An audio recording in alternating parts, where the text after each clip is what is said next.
Welcome to McPlum, simple solutions served daily. In this video, I will show how to use Ledger Notebook Updated.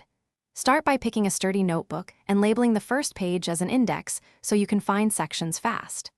Number each entry with a date, short description, and amount, then update a running balance after every line. Keep notes tidy, use symbols for categories, and reserve one page for key codes and totals to simplify monthly reviews. Make daily entries a simple habit to keep the ledger accurate and stress-free. Enter date, description, amount, and category code, then update the running balance so the totals always match reality. Use shorthand for repeated entries and leave a small margin for corrections, then check subtotals at the end of each week to spot mistakes early and keep records reliable for budgeting and taxes.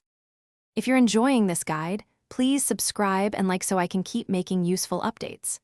Quick recommendation: try the new Kindle Paperwhite for relaxed reading between ledger sessions. It's light, holds thousands of books, and makes study breaks more enjoyable.